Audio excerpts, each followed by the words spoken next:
On this program do not necessarily reflect those of the advertisers, owners, or management of Pacific Telestations, LLC. For comments, opinions, and questions, please email Jess Lujan at jessthebuzz@gmail.com.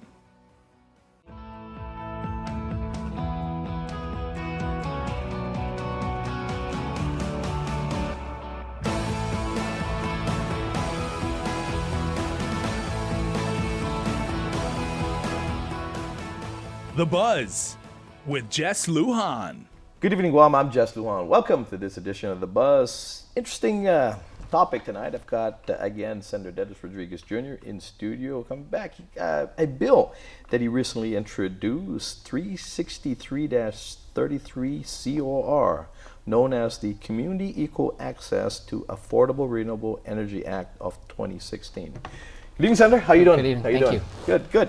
So you introduced this bill. You know, it's ironic. About a month ago, maybe a month and a half ago, I had two individuals in studio talking about, of course, renewable energy.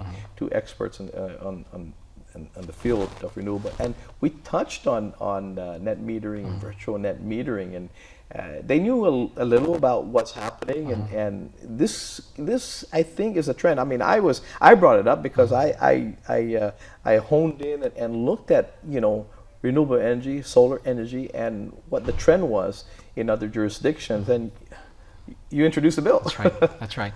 You know, and thank you again for the opportunity to be here. You know, earlier in the term, I was working with a bunch of stakeholders who were apartment residents and people who live in apartments and condominiums, and you know, they were feeling that their rate being charged by GPA as a commercial customer wasn't fair because they are residents in their home. Sure, maybe the facilities are commercial because they're leasing a space there, but then we introduced a bill. It's still going through the process.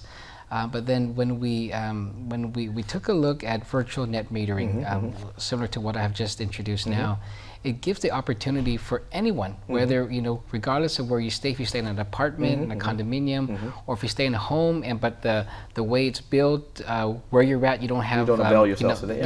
You don't have the proper sun to come in to really function a solar and system. you don't have the real estate. You don't have the rooftop. That's right. Or the real estate. Then you're still able to number one, contribute back to our environment, and number two, be able to save on your energy by using solar energy. And this is one of the things I discussed with the two gentlemen experts that were in here is basically the way we have it now for, I guess, solar subscribers. Okay.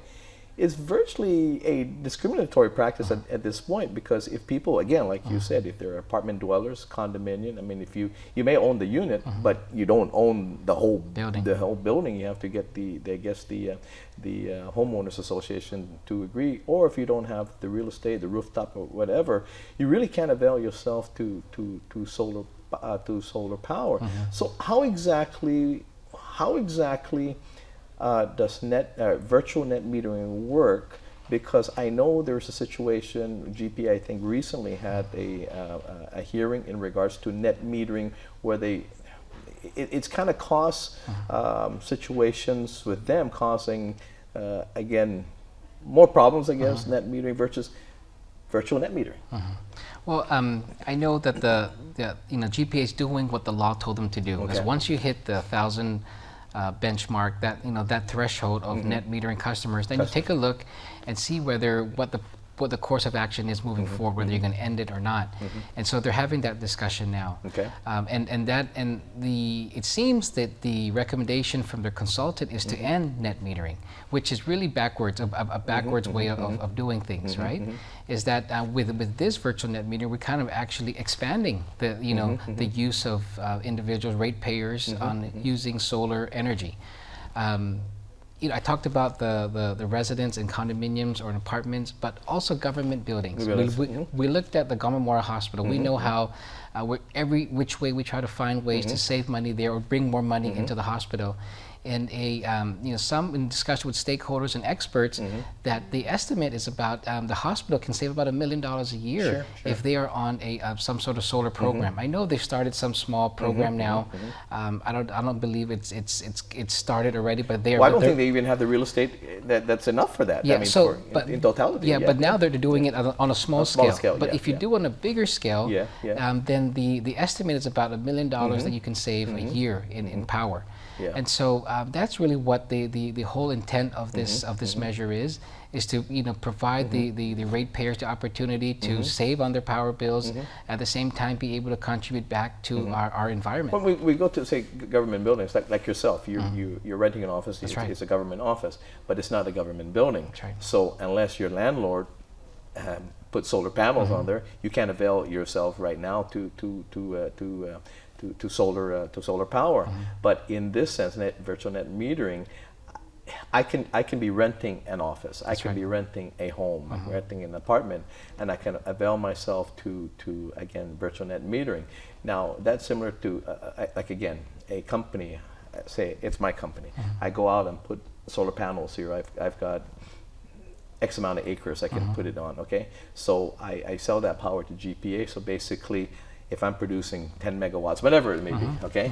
And so based on that, I say your office is using your 1 megawatt, whatever, okay? We just make it simple, okay? I mean, we're talking engineering terms now, and the engineers are gonna say, what are you guys talking about, right? So anyway, so you're using 1. So when I come to 10, I sell no more. I have to look for other real estate. That's right. So in this sense, then, you're only gonna be paying for power that you're using versus net metering at this point, in the end of the year, power that you didn't use, that you sold to GPA, GPA pays you back. So basically, this is kind of like, this is fair to you and fair to GPA. Absolutely. Only what you use, you pay for, and GPA doesn't have to pay you back anything that you didn't use. Absolutely, I think it's a win-win for both the ratepayers, the industry, and also GPA.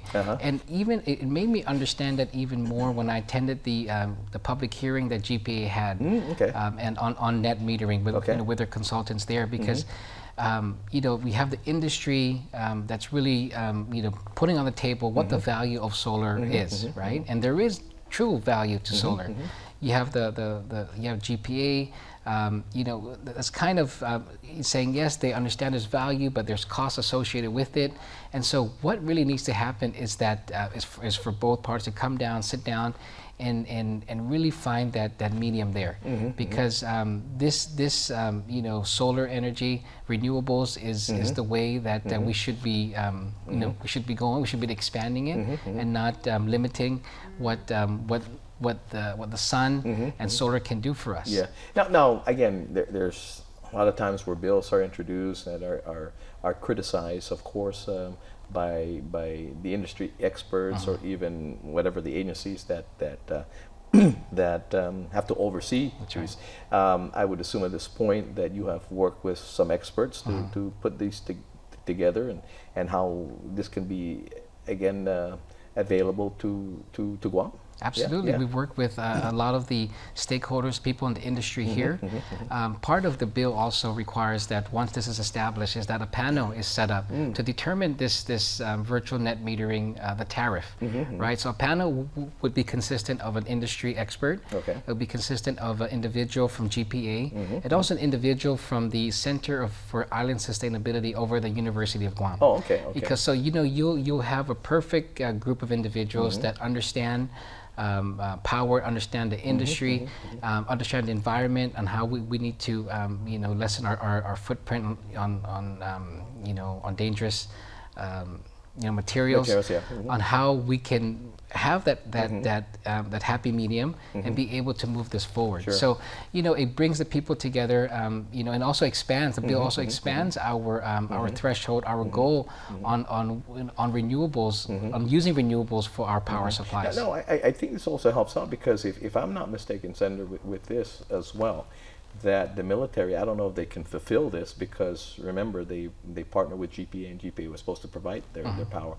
There was I forget what years that they're supposed, a certain percentage of their power is supposed to come from renewable solar power as well. I don't know if they'll be able to meet that or fulfill that by a certain year, but that's again, Congress, has pushed towards that. So this probably would help in having them attain that as well. Yeah. Absolutely. Yeah. Because and that's what I've said during that public hearing when I was asked, is that is what I'm trying to do here in increasing our goal of having renewables and solar as part of our power distribution. Is that realistic? And I said, absolutely, if we have a program like this in place, because now you would have individuals that don't have the ability to have solar on their roofs now be able to still use it when you have an entity that has a solar farm that you can tap into now. Okay, I got to pay some bills. When we come back, let's talk in more understandable terms. Sure. So the average person who says, "Oh, wait a minute, they're onto something," but let me understand that even more, okay? Because I'm trying to understand it even more. Be right back. Thank you.